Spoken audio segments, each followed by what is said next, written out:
হাসরে যখন বিচার কাজ শুরু হবে তখন সর্বপ্রথম হিসাব নেওয়া হবে নামাজের। নামাজ হলো ভেস্তের চাবি, তা আমরা সকলেই জানি, কিন্তু জানা সত্ত্বেও আমরা নামাজ পড়ি না। প্রিয় নবী হাদিসে বলেছেন, বেনামাজিদেরকে দুনিয়াতেই 5টি শাস্তি দেওয়া হবে। বেনামাজিরা দুনিয়াতেই এই 5টি শাস্তি না পাওয়া পর্যন্ত মৃত্যুবরণ করবে না। মৃত্যুর আগে তাদের এই শাস্তি ভোগ করতে হবে। প্রিয় নবীর এই হাদিসটি অবশ্যই শেয়ার করে দিবেন। প্রিয় নবীর হাদিস জেনে যে ব্যক্তি অন্যের কাছে শেয়ার করলো না, তাকে প্রিয় নবী উম্মত বলে পরিচয় দিবে না। আমরা জানবো এবং অন্যকে জানাবো। এবং আপনি যদি প্রিয় নবীর উম্মত হয়ে থাকেন তাহলে অবশ্যই আলহামদুলিল্লাহ কমেন্ট করবেন। তো চলুন বেশি কথা না বলে শুরু করি আজকের ভিডিও। আজকে আমরা জানবো বেনামাজি ব্যক্তিদের দুনিয়াতে কোন 5টি শাস্তি দেওয়া হবে। বেনামাজি ব্যক্তির সর্বপ্রথম যে শাস্তি হলো সেটি হলো তার কোনো দোয়া কবুল হবে না। সে আল্লাহর কাছে যতই দোয়া করুক না কেন তার কোনো দোয়া আল্লাহর দরবারে কবুল হবে না। 2 নম্বরে যে শাস্তির কথা বলা হয়েছে তা হলো তার নেক কাজের কোনো বদলা দেওয়া হবে না। প্রিয় দর্শক, ধরুন আপনি কিছু পাওয়ার জন্য নেক আমল করলেন,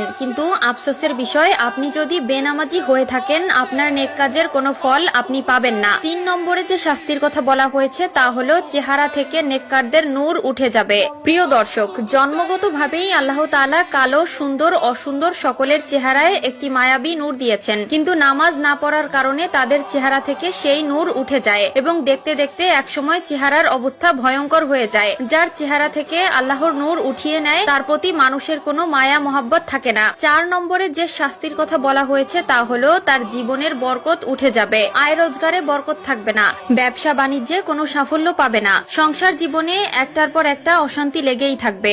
যত